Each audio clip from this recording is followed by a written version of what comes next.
ಒಂದು ಮುಂಜಾನೆ ಹಂಗೆ ಸುಮ್ಮನೆ ನಾವು ಹೋಗುವ ಬಾರೆ, ದಾರಿ ಇದ್ದಷ್ಟು ದೂರ ಹೋಗುವ ಬೇಡ ಅನ್ನೋರು ಯಾರೇ, ನನ್ನ ತಾರೆ ನಿನ್ನ ಮೇಲೆ.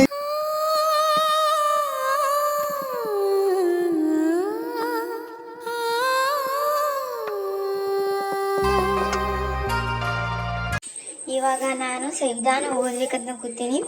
11:40 ಆಗೈತಿ. ಈಗ ಇವಾಗ ಓದ್ಬೇಕಂತ ಕೂತೀನಿ.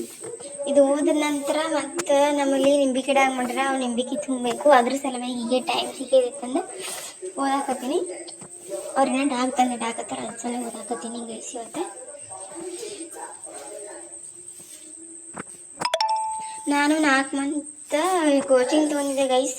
ಅವು ನೋಟ್ಸ್ ಬರ್ತಿದ್ರು ಸರ್, ಅವೇ ಓದಾಕತ್ತೀನಿ. ನಾನು ಸಂವಿಧಾನ ಭಾಳ ಚಂದ ಹೇಳ್ಯಾರ, ಅದ್ರ ಸಲುವಾಗಿ ಅದೇ ರಿಪೀಟ್ ಮಾಡಾಕತ್ತೀನಿ ಇವಾಗ ಹೊಳ್ಳಿ. ಮತ್ತು 6ನೇ ಬುಕ್ಕ ಹಿಡ್ಕೊಂಡು 10th ಬುಕ್ಕ ತಕ್ಕ ಅವು ಓದಾಕತ್ತೀನಿ, ಇದು ಓದಾಕತ್ತೀನಿ. ಹಂಗೆ ಸ್ಟಡಿ ಮಾಡತ್ತೀನಿ. PEC ಎಕ್ಸಾಮ್ ಒಂದು ಬಂದೈತಿ ಗೈಸ್, ಅದ್ರ ಸಲುವಾಗಿ ಈ ಸದ್ದ ಓದಾಕತ್ತೀನಿ. ಇವಾಗ ಎಲ್ಲ ನಿಂಬಿಕಾಯಿ ತುಂಬಿ ಈಗ 2 ಗಂಟೆ. ಈಗ ಓದ್ಬೇಕು ಅನ್ಕೋತೀನಿ. ಈಗ ಹಿಸ್ಟ್ರಿ ಓದ್ಬೇಕಂತಂದು 8ನೇ ಬುಕ್ಕ ತೊಗೊಂಡು ಕೂತೀನಿ ಗೈಸ್, ಓದಾಕತ್ತೀನಿ. ಎಲ್ಲ ಮನೆಯಿಂದ ಕೆಲಸ ಎಲ್ಲ ಆಗೈತಿ, ಊಟನೂ ಮಾಡೀನಿ. ಈಗ ಓದ್ಬೇಕಂತ ಅನ್ಕೋತೀನಿ. ನೋಡ ಎಲ್ಲಿ ತಕ ಓದಾತ ಅಂತ. ಒಬ್ಬರು ಸಿಸ್ಟರ್ ಕಮೆಂಟ್ ಹಾಕಿದ್ರು, ಸ್ವಲ್ಪ ಸೌಂಡ್ ಜಾಸ್ತಿ ಮಾತಾಡಿ ಏನು ಕೆಲಸಲ್ಲ, ಸಣ್ಣ ಕೇಳಿಸ್ತದೆ ಅಂದು.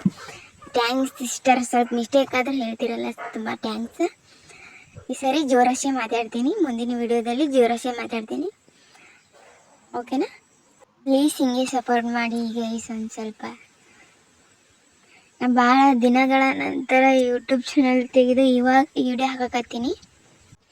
ಇವಾಗ ಟೈಮ್ 4 ಆಗೈತಿ, ಅದ್ರ ಸಲುವಾಗಿ ಅದು ಎಷ್ಟು ತೆಗೆದು ಸಂವಿಧಾನಾತ್ಮಕ ಓದಾಕತ್ತೀನಿ. ಈಗ ಓದಿ ನಂತರ ಮತ್ತು ಆಗಳೇ 11:40ಕ್ಕೂ ಇದೇ ಓದಿನ, ಅರ್ಧ ತಾಸು ಓದಿನ ಆಗಳೇ. ಮತ್ತು ಕೆಲಸ ನಿಂಬಿಕೆ ತುಂಬೋದಿತ್ತು, ಅದ್ರ ಸಲುವಾಗಿ ಅದು ಬಿಟ್ಟ ಈ ಸದ್ ಮತ್ತೆ ಇದೇ ಓದಾಕತ್ತೀನಿ. ಪ್ಲೀಸ್ ಗೈಸ್ ವಿಡಿಯೋಗಳು ನೋಡಿ, ಯಾರು ನೋಡಲ್ಲ ಗೀರಿ. ನಾನು ಡೈಲಿ ವಿಡಿಯೋ ಹಾಕ್ತೀನಿ. ಮತ್ತು ನೀವು ಯಾರೂ ವಿಡಿಯೋ ನೋಡಲಿಲ್ಲ ಅಂದರೆ ನನಗೆ ಭಾಳ ಹಳೆ ಅನಿಸ್ತೈತಿ. ನೀವು ವಿಡಿಯೋ ನೋಡೋಕತ್ರ ಡೈಲಿ ವಿಡಿಯೋ ಹಾಕಂಗೆ ಅನಿಸ್ತೈತಿ. ನೀವು ವಿಡಿಯೋ ನೋಡಲಿಲ್ಲ ಅಂದ್ರೆ ಭಾಳ ಬೇಜಾರಾಗ್ತೈತಿ ನನಗೆ. ಅದ್ರ ಸಲುವಾಗಿ ಹಾಕಲಿ ಬೇಡ ಅನ್ಕೋತ ಹಾಕ್ತೀನಿ. ಇವಾಗ ನನ್ನ ಸಲುವಾಗಿ ಒಂದು ಟೈಮ್ ಟೇಬಲ್ ಹಾಕೋತೀನಿ ಗೈಸ್. ಯಾಕಂದರೆ ಟೈಮ್ ಟೇಬಲ್ ಹಾಕೋಬೇಕು. ಆ ಟೈಮ್ ಟೇಬಲ್ದಿಂದ ಓದೋಕೆ ನಮಗೆ ಸರಳ ಆಗ್ತೈತಿ. ಯಾವ ಓದಬೇಕು ಅನ್ನೋದು ಗೊತ್ತನೂ ಆಗ್ತೈತಿ ನಮಗೆ. ಅದ್ರ ಸಲುವಾಗಿ ಹಾಕೋತೀನಿ. ನಾಳೆ ಸೋಮವಾರ ಇರುವ ಕಾರಣ ನಮ್ಮಲ್ಲಿ ಲೈಟ್ 4 ಗಂಟೆಗೆ ಬರ್ತಾವೆ. 4 ಗಂಟೆಗೆ ಬಂದು 11 ಗಂಟೆಗೆ ತೆಗಿತಾವೆ ಗೈಸ್. ಅವಾಗ 4 ಗಂಟೆಗೆ ರಾತ್ರಿ ಆಗಿರ್ತೈತಿ. ಅದಕ್ಕೆ ನಾ ಡೈಲಿ 4 ಕೇಳಲ್ಲ ಗೈಸ್, 6 ಕೇಳ್ತೀನಿ. ಯಾಕಂದರೆ ಕತ್ತಲಾಗಿರ್ತೈತಿ, ಭಯನೂ ಬರ್ತೈತಿ. ಅದ್ರ ಸಲುವಾಗಿ ನಾ ಹೇಳಲ್ಲ. ಈಗ ಸೋಮವಾರದಿಂದ 4ಕ್ಕೆ ಬರ್ತಾವೆ ಲೈಟ್, ಅದ್ರ ಸಲಿಂದ 4ಕ್ಕೆ ಎದ್ದು ಓದ್ಬೇಕಂತಂದು ಟೈಮ್ ಟೇಬಲ್ ಹಾಕೋತೀನಿ ಗೈಸ್.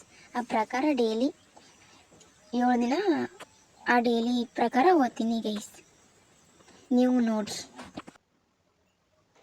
ಆಗ ಇದು 12ರಿಂದ ಕರೆಂಟ್ ಅಫೇರ್ಸ್ ಕೇಳಕತ್ತಿದೆ ಗೈಸ್. ಈಗ 6 ಎಷ್ಟಾಗೈತಿ ಅಂದ್ರೆ 6:15 ಆಗೈತಿ ಗೈಸ್. ಇವಾಗ ಈ ಕರೆಂಟ್ ಅಫೇರ್ಸ್ ಮುಗೀತು. ಈ ಮನೆ ಕೆಲಸ ಮಾಡಬೇಕಲ್ಲ, ಅದ್ರ ಸಲಿಂದ ಇದು ನೋಡಿ ಟೈಮ್ ಟೇಬಲ್ ಹಾಕೊಂಡಿನಿ. ಈ ಪ್ರಕಾರ ನಾ ಹಿಡಿದು ಓದ್ತೀನಿ ನೋಡಾಗ, ಚಾಲೆಂಜ್ ಮಾಡ್ತೀನಿ. ನೀವು ನೋಡಿರಿ. ಮತ್ತೆ ಮನೆ ಕೆಲಸ ಎಲ್ಲ ಮಾಡಿ ಇವಾಗ 7ರಿಂದ ಕೂತೀನಿ ಗೈಸ್. ಇವಾಗ 7:34 ಐತಿ, ಮುಗೀತು. ಇವಾಗ ಕರೆಂಟ್ ಅಫೇರ್ಸ್ ಮತ್ತು ಮನೆ ಕೆಲಸ ಮಾಡಬೇಕು. ಓಕೆ ಬಾಯ್ ಗೈಸ್, ನಾಳೆ ಸಿಗೋಣ.